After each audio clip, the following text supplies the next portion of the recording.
Welcome back to another episode of Stacking Dennys. I'm Jordan McAbee of RotoBaller.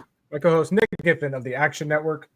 Denny Hamlin ends up in victory lane. Your boy, Denny Hamlin, ends up in victory lane at Darlington, his second straight win in the NASCAR Cup Series. William Byron dominates all day. Ryan Blaney has the only car that can really pass once the clouds came out. Late caution kind of threw things through a loop, as did a mid-race caution with Keselowski spinning out and his tire coming off. But a relatively weird race, and a lot of people did not like it. It got more no votes in Jeff Gluck's poll than Martinsville did, which is a bit surprising for Darlington. You know, we get the tire fall off. We get where driver matters at this track. But overall, people didn't like this race. Nick, what'd you think of this? I thought it was fine.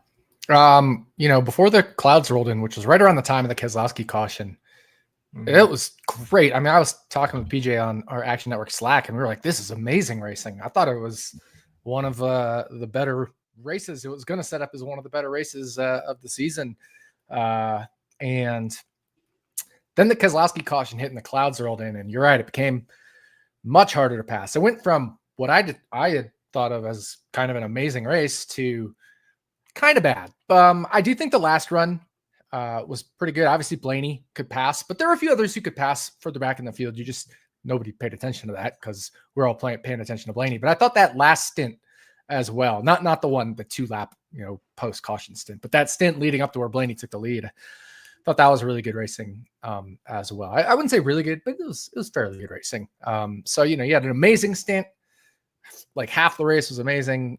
The next probably 2/3 of the remaining half was kind of blah, but then the final 1/3 I thought was pretty good as well. So overall, okay race. I enjoyed it. The Keselowski caution definitely screwed over all my bets. I thought I was going to be sitting pretty. I thought I felt really good about my analysis, and it's just another one of those days. The only one that really didn't work out for me was Carson Hocevar, because he crashed like so early and had issues all race. That kid is so hard to get a read on because he has massive talent, and then there's races he just shits the bed and is absolute garbage. And I think that's just part of the growing process. But thought it was a good race. Just really wish that Kes caution hadn't come, because I would have been in very good shape without that. Yeah, and it was a weird caution because, he halfway spun on the track and they didn't throw it. And then, Fox started showing where his lug nut came off. And then all of a sudden, out of nowhere, they throw a caution for that being completely off the track. It was another random caution inconsistency that NASCAR has become so used to. I think if that race was 10 laps to go and Kes spins like that, they're throwing a caution immediately. And the way he did, they didn't. But it was, I think the timing of this Darlington race was, I think that's another factor for why it got so many no votes, because we've been through a stretch of really good races this season. Yeah. And then we had what was, comparatively speaking to everything else this year, a dud in Martinsville, but a good race for Martinsville. And now we have, a below average a below average race for Darlington, I'd say. So I think that's another aspect of it, of why there were so many no votes, just because of more recency bias than anything. But I was a bit shocked that, that clean air mattered as much as it did, except for Blaney. Like Byron, nobody was touching him with his lead, but he got back in traffic. He was done for. The Joe Gibbs racing cars were garbage all day. They got that caution, they got track position, boom, they finished first and third. But yeah, I don't know about you, but I am convinced now that Ryan Blaney and that 12 team have something figured out on how to pass with this car, because we saw it in Vegas. We saw it here. Nobody else can pass.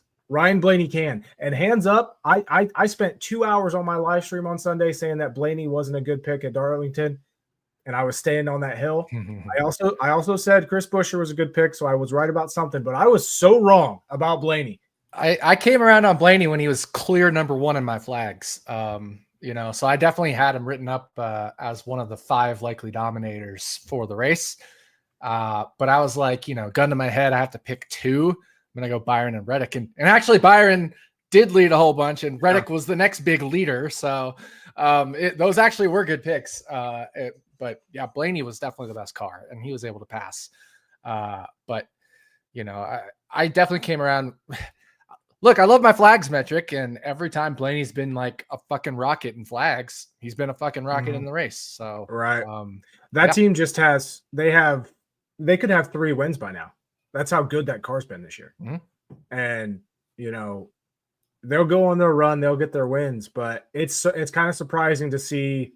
Typically, Penske doesn't bring the heat until the second half of the year, and that at least the 12 team has absolutely hit it to start this year, despite the records and the results not really showing up.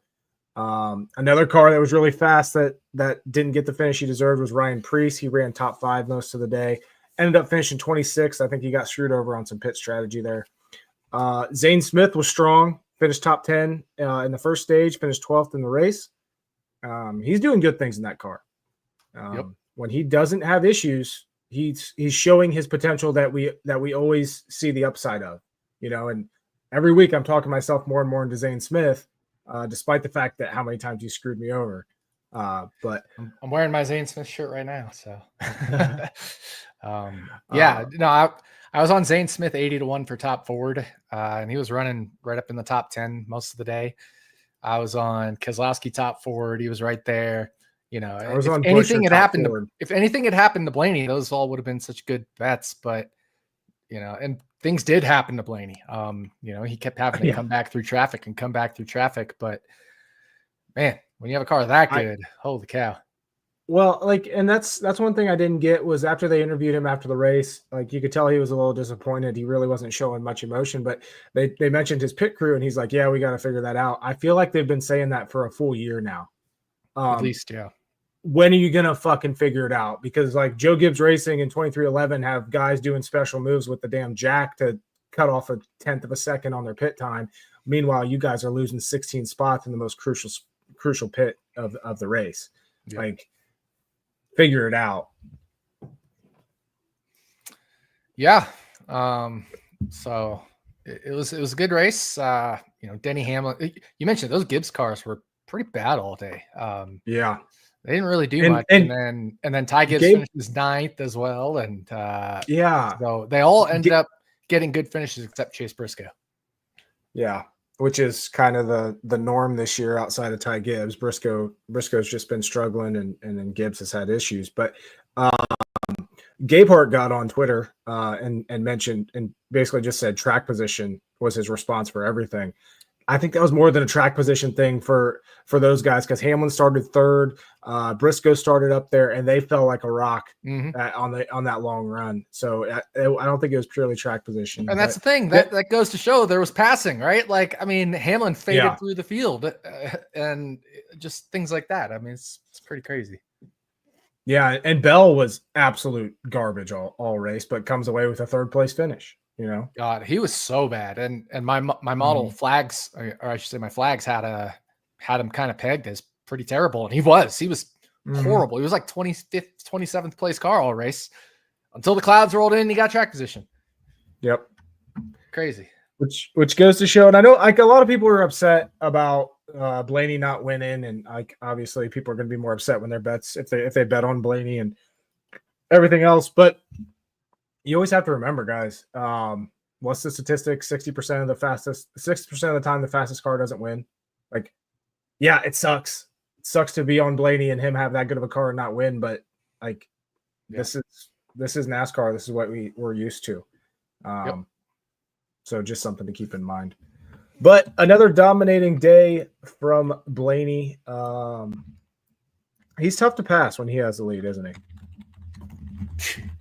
Sure is. It's, I don't know, man. It's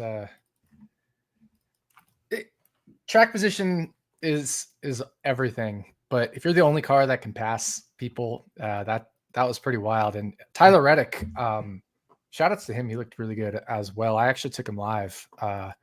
He was 12-1 live. I bet him 12, moved to 10 at MGM. So I tracked at 11 at FanDuel, but he almost won that race. He needed the race to be like 3 laps shorter and he would have won because that caution wouldn't have come out and Blaney wouldn't have passed him if the race, if the actual regular scheduled distance was like 3 or 4 laps shorter. So, I just felt good about everything, and minus 3.75 units or whatever it was. Anyway, it just never ends, man. It never ends. I can feel really good about the analysis and just somehow not win my bets. Yeah, and I was on the opposite. I had the good luck charm up my ass because I had Hamlin and Bell both head to head over Blaney for the week, and they had no reason to win that. That's NASCAR betting for you. Yeah, but it really is. Anything else from Darlington? Outside of Spire not having any speed. I was gonna say Spire was pretty bad. Hocevar looked great in practice and then kind of just fell straight backward and then had all his problems. I wasn't surprised that Michael McDowell was bad. He was just kind of meh in practice. And I think I was a little surprised Haley wasn't so good, but Haley got up to like 14th. He got screwed over on that Keselowski caution. Yeah, Noah Gragson did too. Noah Gragson got up to, and I know he's not Spire, but Noah Gragson was running 12th, I think, by the time those green flag pit cycles went, and he came in and I had him for a top 10 at like plus 550, and he was running 12th. So like I feel really good about that. And then that Keselowski also screwed that over. So yeah, Spire not great. Honestly, Front Row Motorsports looked really good. Noah Gragson moved up to 12th. Todd Gilliland was running, 6th or something like that early in the race and still in the mid-teens for most of the race. Ended up finishing 14th. And of course, we already talked about Zane Smith. Good track for Front Row Motorsports. Front Row, I'm going to have my eye on Front Row this week as well at Bristol. I think all of them are going to do well here this weekend. Josh Berry up there challenging for a top 5 as we both expected. He gets wrecked out. That sucked. Kyle Larson wrecking on, what was it, lap 3? Kyle Larson wrecks and just destroys everybody's DFS day. Everybody except mine, because I was not heavy on Byron and Reddick with a little bit of were you? Hamlin. I didn't play much. I didn't feel confident. I think I played 8 lineups or something, and I had 2 Larson lineups. So yeah, I was only 25% on Larson, I believe.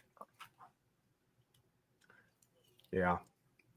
Keselowski with another bad finish. He ends up 33rd. They had a stronger car than that, but that team just cannot figure it out this season right now. Going to another track that he's going to be good at, or should be good at, in Bristol this weekend. Yeah, well, at least he finally showed speed, right? Some of the other races were concerning because he hadn't really been showing speed at Homestead. Didn't really show speed at Vegas, kind of lucked into 11th place finish there. But he was fast. Like I said, he drove from 20th to 6th.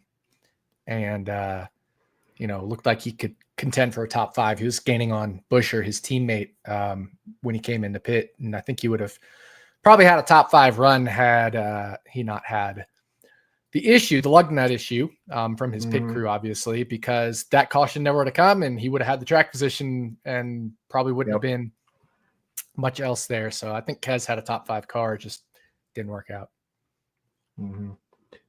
There's a good comment. I'm tired of this current practice and qualifying. I hate this group A and B bullshit. I like that I kind of like that they split them up now where like the stronger cars are all in one session. But I agree. I still like, I'm still with. I don't like that because it makes it harder to compare across groups. Was Group A fast because they had better track conditions or because there were just some fast cars in that group? Like, Keselowski was in that group. Was he really a top 5 car or was it just Group A was, ideal track conditions? So I like when we have fast guys in both groups because then you can accurately compare the track conditions.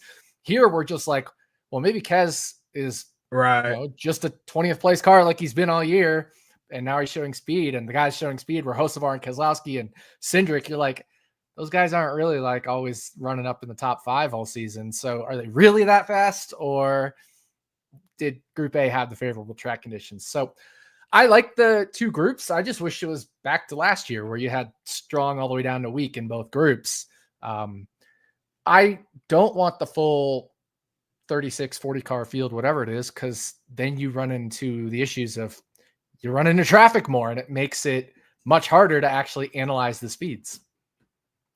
And I think one thing about this weekend was the John Hunter Nemechek spinning out, and that's like Group A's practice data was basically long run practice data was basically non-existent because that's why you red need flag flags. came out. Yeah, exactly. Because that doesn't matter. Flags just looks lap by lap on your tires. What did you do compared to everybody else? Yeah, but I think they're getting better with the whole formats, and I like the qualifying. I like the single lap, just go out and run qualifying. I do like that. Yep. Shifting over to the point standings, William Byron now has a massive lead, 49 points over Denny Hamlin. Christopher Bell jumps up to third with his fifth top 5 of the season. He leads the way there. We now have a slew of guys with 5 top 10s: Byron, Hamlin, Bell, Elliott, and Larson. Bowman, Busher, all those guys have 5 top 10s this year. Shout out Chris Busher for me winning my top 10 bet last week. Larson falls down to 6th in the points. Reddick's up to 5th. Blaney's up to 7th despite all of his issues this year. 3 of DNFs for Blaney this year, and he's sitting 7th in points. That tells you the guy's going to win a bunch of races this year, I think, if they maintain this speed. Bubba Wallace, Joey Logano, Alex Bowman, top 10. Not a ton of movement, but I do want to talk about some of these guys further down in the standings. Right now, AJ Allmendinger's on the bubble to make the playoffs this year. Kyle Busch is on the bubble to make the playoffs this year. Michael McDowell's right there. Ricky Stenhouse Jr. is right there. A lot of interesting when you have this issue like we have with Brad Keselowski and Ty Gibbs just tanking to start, not tanking, but awful to start the season. We get these mid-tier guys on the playoff bubble. And like I said, Allmendinger is now 16th in points. He's not doing anything flashy, but he's consistent. And I don't know. I don't think it's going to be surprising to see him in the playoffs because he can win a road course race. But for him to be there in points, especially 8 races into the year, is definitely noteworthy. Yeah, he's the first car out, right? Because Josh Berry has that win. So he'd be the first car out of the playoffs, 16th in the point standings, but Berry 20th in the point standings with the win elevates him over AJ Allmendinger. Yeah, I mean, like you said, Ty Gibbs, Brad Keselowski having issues. I think most of the rest of the top 15 is as expected, maybe other than Ryan Preece. Yeah, Preece would be Preece is an interesting one there, sitting 13th in points. But, Austin Cindric, 50-point penalty for being a dumbass. That would have him in ahead of Ross Chastain in the point standings if he didn't have that 50-point penalty. So, just a little note there on Austin Cindric. He's performed better than his point standings indicate. But yeah, you're right. I mean, AJ Allmendinger, Michael McDowell, Ricky Stenhouse Jr., John Hunter Nemechek all make up the bubble at this point in time, with Kyle Busch, the first one, in 9 points ahead of AJ Allmendinger. And I do think someone like John Hunter Nemechek is going to come back down to earth and keep falling, but that's definitely aided by his early season, not luck, but he had consistently decent finishes, good finishes for him to start the year. But like I said, when we have guys like Keselowski, guys like Gibbs that have such a rough start to the season, and even Daniel Suarez, he's sitting 24th in points right now. When those guys fall down like that, that's where we get some of these mid-tier guys. We think of Spire not really quite showing their speed, kind of struggling to out the box here, but McDowell sitting 17th in points is still a testament to the consistency of that team as well. But yeah, it's gonna be interesting to watch this points race. And like you said, Ryan Preece, he doesn't have a ton of stage points. He has 31, which is good for that team. But man, I'll tell you what, that's one guy that when they announced that they signed Ryan Preece, RFK did, I was like, I one, I don't like him expanding, and two, I'm not a big fan of Priest. And man, he's proven me wrong as well. Yep. And now we're coming to another good track for him. So Yep, absolutely. And for RFK in general. yeah. Oh yeah. So let's see. Winless so far to through 8 races. Chase Elliott, Tyler Reddick, Ryan Blaney. Just making some notes here. Yep. Did you see the comparison? I forget what year it was, but basically I think it was like, I wish I would have saved this. Someone won the exact same 3 races that Bell did this year, races 2, 3, and 4. Yeah. And then someone else won races 7, 8, and 9. And now Hamlin's already won 7 and 8, and we know how good he is at Bristol. I'm like, that makes you think we kind of live in a simulation. Yeah, I think it was 2018, Harvick and Kyle Busch. Mm-hmm. Yeah, that's what it was. Back when there was the big 3, Harvick, Kyle Busch, and Truex were dominating and winning all the races. You got anything else with these point standings? Nope. William Byron continues to lead, 49-point gap to Denny Hamlin. That is massive through 8 races. That's pretty big. Yep. 90 stage points, man. 90 stage points. 3 stage wins, 90 stage points, only 1 actual race win. That is, and it's, I want to say it's a quiet lead. Like, yeah, we talk about Byron every week and he's always there, but it's never like, we're not talking about him like we are Christopher Bell or Kyle Larson with that just raw, like dominating type speed. Yeah. He's just doing it on consistent speed, top 5 speed every week or getting to the top 5. Yep, exactly. Don't have too much else to add on the point standings at this point. But yeah, William Byron, massive stage points, 1 win, 49 points ahead of Denny Hamlin, who has 2 wins, but only half the stage points of Byron, basically. Yeah. I didn't. Do you remember after Daytona when Denny Hamlin said that luck was ruining his love of the sport? Yep. Do we think he still feels that after Darlington? That's a good question. I don't know. A little bit of luck moves him up in the all-time wins category. I'm curious. I wish that was on Actions Detrimental this week. Yep, that would have been funny. Oh. All right. We're on to Wine About It, presented by Luvabella Winery. I'm drinking a brew kettle, it's called the Major Lager. It's like a baseball themed type of beer. Nice. It's pretty good. It is pretty good. I'm sure I'll like it. My shipment is on the way, so. Hell yeah. Man. Wine About It. What did I get annoyed with this weekend?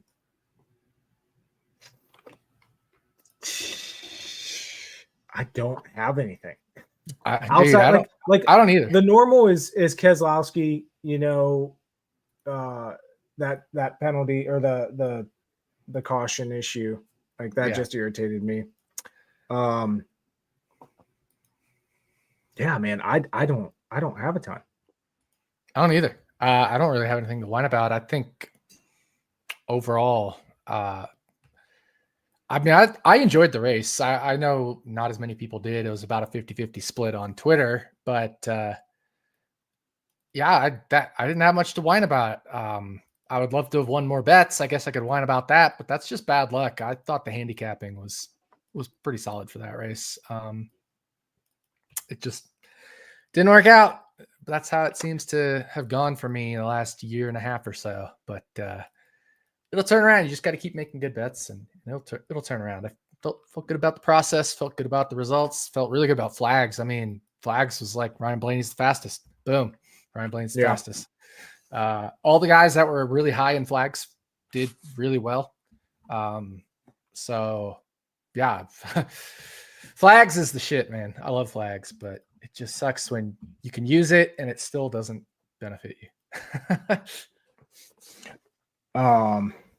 Yeah, that's definitely a good analysis, and it's the type of stuff that gets any analysis to the next level. Because you're not just looking at, like, everybody looks at the one single practice speed lap. And you can see it in DraftKings ownership percentages. If a guy like if someone like Eric Jones puts down he was top 5 in speed in practice this past weekend, his ownership's automatically going to get a bump just because of that, because people do very limited research. Or if he's really good in 10 lap average. Now it could mean nothing. And it goes the opposite way. Cause you remember when I loved Allmendinger at Homestead a couple weeks ago, and everyone's like, why the hell are you on Allmendinger? He looked awful in practice. I'm like, yeah, but if you look at practice, if you actually go and analyze the numbers and what happened, the only reason he looked bad was because his long run was on later in the session because he came in and pitted early, and it slowed down his times. Like, he's not actually this slow. So yeah, anytime you're able to or have someone that can do that, type of analysis, it's gonna ultimately overall improve your betting process, and the results should come. It goes. You might be the exception right now. I know, right? And it goes deeper than 15 lap, 20 lap, 30 lap average, those kinds of things. Because we all look at those too, and what are the fall off trends? But it's lap by lap by lap. How do you compare the rest of the field on each lap? Basically, the charts, not only the field, but the broadcast always does the chart comparing driver to driver. They just look at the fast ones. But yeah, and that's yeah. So I think it's been super helpful, and it just as far as the actual bets just hasn't worked out. But yeah, I mean, that's Darlington, right? Darlington throws some variance in there. It always has. It always will. It's one of the more variance tracks, and we're heading to another variance track this week. Yeah. Here's a question for you. When do they announce that they're repaving Darlington? Because this has given me Homestead vibes and Atlanta vibes, kind of, in a way. The way fans are starting to complain. We saw one guy just repaving it would be awful. I agree, but we know it's going to happen. You wouldn't be able to pass even more. Yeah, I don't know. Yeah, we'll have to see. But one other thing before we get to Bristol, I am now. We touched on this earlier, or we touched on this last week's episode. The Rick Ware Racing Legacy Motor Club charter sale. News came out that they agreed to sell the charter for $45 million. Rick Ware Racing, what are you doing? Take your money and go. I don't understand why. Get out. You know what I mean? That seems like you're making a bunch of money. The economy's starting to very turmoil-ish right now. I feel like, man, right now, Rick Ware Racing could just be doing this for what reason? Because they didn't read what they were signing. So yeah, so Legacy Motor Club has a temporary restraining order on Rick Ware Racing. I don't know how that works. What if they get pit stalls next to each other? Yeah, I don't know how any of that works. Because they're both 30th place cars most weeks. Yep. Be interesting to see. But anyway, on to Bristol Food City 500 this weekend. Last spring race was one that's hard to forget. They had supposedly we didn't bring the wrong tires issue at Darlington, but nobody could control their tire wear that weekend. Who ended up winning that race? Was it Denny Hamlin? It was Denny Hamlin won that race. Yep. Martin Truex Jr. finished second. Keselowski, Bowman, Larson top 5. We had John Hunter Nemechek running top 5 all day, finished 6th. Busher, Ty Gibbs was strong in that race. Ty Gibbs actually won both stages. Led 137 laps. But Bristol's Bristol. One small mistake and your day's ruined. This is a half-mile track that you have to come down pit road on during green flag and you're done for. So as far as the last, just looking at the last 2 years, because I have those numbers up right in front of me, we have 4 guys that have finished top 10 every single time: Christopher Bell, Chase Elliott, Denny Hamlin, and Kyle Larson, who put on an absolutely dominating effort here last fall. Started second, led 462 of the 500 laps for another victory. Did not have a perfect driver rating. Another strong guy, or more strong guys right there: Chris Buescher, 3 top 10s over the last 4 races. Ty Gibbs has a couple top 10s. What are you thinking? What are you thinking heading into Bristol, and what we've learned this year and what we know about this track already? Yeah, I mean, I think we just kind of have to look at past Bristol races, other than the tire debacle, as our main source of who's going to be good. I ran my model, and I did it on like all intermediate package races. I did it just on steep tracks. I did it just on concrete tracks. And then I just did it on Bristol. And the common theme is track history. So from all 3 models, the common theme is track history. That said, the Bristol only model is, again, like 35-40% of the variance explained by track history and current form and things like that. So it's a highly variable track overall. But yeah, I mean, current form and track history, I think, are the 2 most important things. You can pull in some similar track type stuff, I guess, if you want to pull in a little bit of Dover, if you want to pull in other steep tracks that we've run at this year, especially Darlington and Homestead. I don't mind that, but overall form is going to capture a lot of that anyway, because that's where we were. So just overall form and Bristol track history, I think, is how we're analyzing this race, with a de-emphasis on the I would say the spring Bristol race from last year. Just look at the fall one, the playoff race. I wouldn't say just look at it, but it definitely weigh it a lot heavier than the first Bristol race last year. We had the tire issues. So yeah, that kind of is what it is for me. When we're looking at current form, if we just look at non-drafting ovals this year, so taking away Daytona, taking away Atlanta, and taking away Coda, drivers, here are the top drivers in average driver rating race by race. Number 1, William Byron. Number 2, Denny Hamlin. Number 3, Tyler Reddick. Number 4, Kyle Larson. Number 5, Ryan Blaney. I don't really think any surprises there. Number 6, Joey Logano. Number 7, Christopher Bell, behind Joey Logano. Wow. Number 8, Bubba Wallace. Number 9, Josh Berry. Number 10, Chase Elliott. 11, Bowman. Priest, 12. Now, if we remove DNFs from those as well, so when the driver had I shouldn't just say DNF, but a major incident, when we remove those as well, obviously it shakes up a little bit. Kyle Larson, number 1, Byron 2, Hamlin 3, Blaney 4, Reddick 5, Bubba 6, Logano 7, Berry 8, Christopher Bell 9, Alex Bowman 10, Cindric 11, Chase Elliott 12. So some interesting names there towards the back half of the top 10. Josh Berry, Christopher Bell actually being in the back half of the top 10, not the top half of the top 10, despite all those race wins, I think is notable. We heard a couple other names, Cindric, Ryan Priest, pop up in those top 12s, depending on which version of the stats we look at. Yeah, Bell's season has been very interesting. I mean, his wins were at Atlanta, which is a super speedway. Those are what they are. Road courses, which is, we've only had one road course so far, and then Phoenix, where he is a flat track master. So Phoenix master, really, yeah.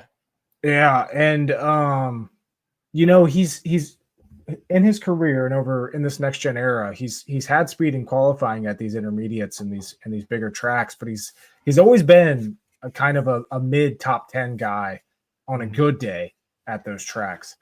So yeah, it's going to be interesting because we look at average driver rating over the last 4 Bristol races, last 2 years, and again, this is including the spring race last year, but 3 guys stand out well ahead and shoulders above the field. Yeah, it's the same 3 everybody Bell, has. Christopher Bell, Denny Hamlin, Kyle Larson all have an average driver rating over those 4 races of over 120, which is just nuts. And then, when we talk about guys that are good at Bristol, we look at career wins.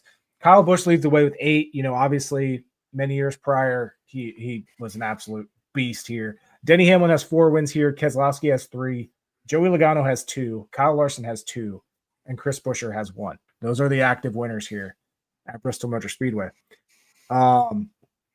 Looking at the odds and looking at someone that is fast this year, who is underratedly fast at Bristol in the past, I am curious your thoughts on Ryan Blaney 8-1 to win this weekend, because I'm on the edge of I think I want to hit it, but I don't want to. I'm right there, because we go back to whatever qualifier I won a few years ago, and you and I were up late, talking strategy, and we both were like, Blaney's the play, because nobody's really on him at Bristol, but he's always really good here.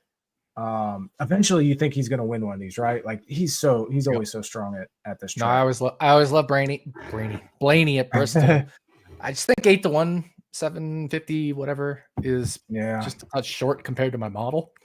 Especially with such high variance, with 35% explained, 65% unexplained, 65% randomness, basically. Like if I were to fire up the Fantasy Labs optimizer, I would put 50% variance because it doesn't go beyond 50%. I would set this to the max for Bristol as well. I wouldn't do the bounce as high, but the variance itself, I would do so. Maybe do like a 15% bounce to make up that other 15%. But I'm not quite there just because I'm price sensitive. But I do like Blaney this week. Yeah, he's one of those, my model behind the big 3 as well. So yeah. It's one of those where if you like Blaney, I think now's the time to get him, because I think he's gonna show out in practice. He does almost every week.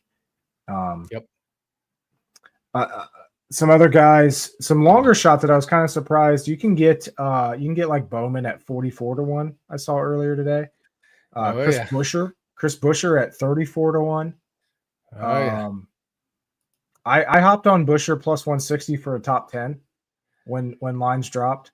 I think he's at plus 140 now. I was out walking. I see plus 130 now as the longest. I was out walking and saw you guys track the plus 160, and by the time I got there, I was like, well, here's the thing though. Now. But then I think there's a plus 130 at Hard Rock, but I don't have Hard Rock. So the next best available is even money, and I'm not going to even money on Buescher. Well, and my usual sentiment on Buescher, and it's been true here in the past as well. He doesn't qualify well. He's going to qualify mid-pack. He here at Bristol, he hasn't qualified worth a shit. He started in the 30s last year. So I didn't put a ton on it because I wanted to get it just to have it in case, yes, he goes and looks awesome in practice and stuff. But I'm waiting for that post-qualifying top 10 line out of Buescher, and I'll hit it then. That's when I'm really going to hit it, because I really like Buescher this week, but I think he's going to qualify shitty. And you know me, I love Buescher here. I hit him 125-1 to win. Yep. So, love Buescher here, but I can't go quite the even money. I think plus 130 is fine, but I don't have a plus 130. FanDuel hasn't dropped odds yet. BetMGM hasn't dropped odds yet for top 10s. So kind of just waiting on those to see if I'm going to end up with some Chris Buescher top 10 because I want it. I was very annoyed I missed it, but got a life to live. I can't just sit here and wait for odds to drop all day. But I think there's a plus 130 at Hard Rock still available, which I don't mind, but I don't have. Here's an interesting comment. You can't play Blaney at that number, the 8-1 or plus 750, whatever you can get him at, when track position is going to matter a ton again, and his pit team is actually horrendous.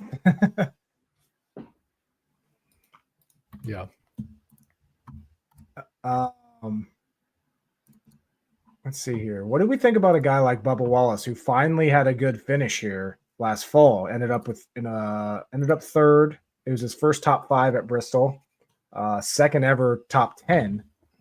Obviously that team's been fast and on the pits. Bubba's had speed all year.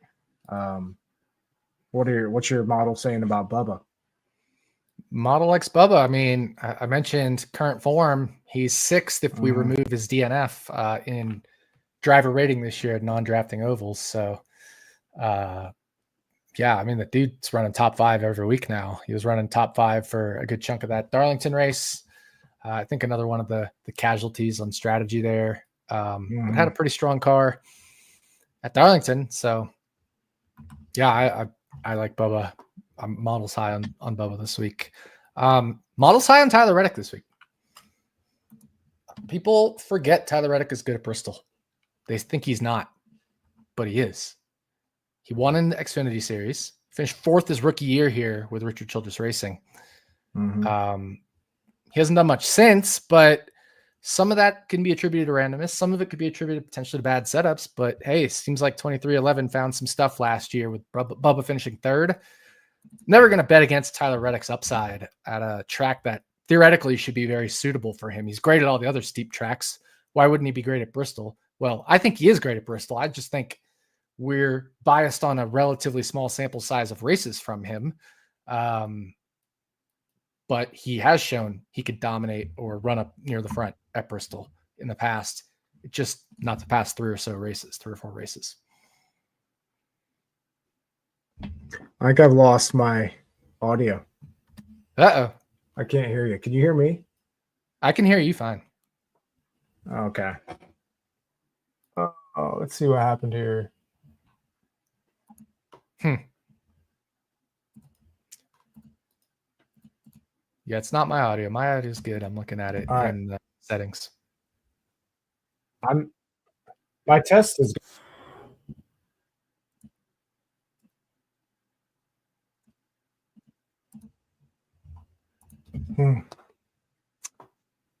Wheel. I don't know what we're supposed to do now because I can't hear you. Jordan can't hear me.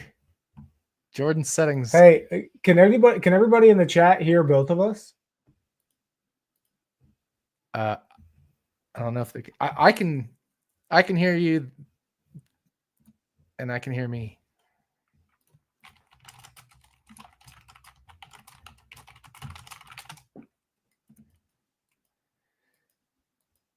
So I assume the audience can hear Jordan.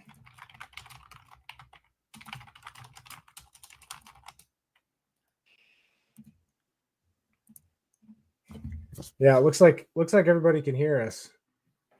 I just can't hear you. I don't know what to do.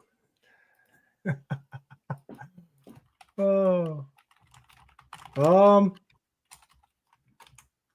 don't know.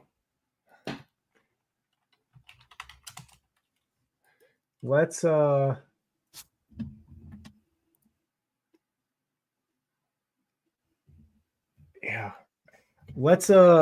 we'll tweet out our picks to win in our DraftKings lineups, and we started out this stream even before it I was having technical issues, and now even more so. So we'll tweet out our picks to win our stuff. Sorry for the short episode this week, but we'll get back at it next week we might be off, but enjoy the race this week at Bristol. And we'll get these things figured out. That's the joy of live streaming this stuff. So, yep. See you guys. Thanks for tuning in.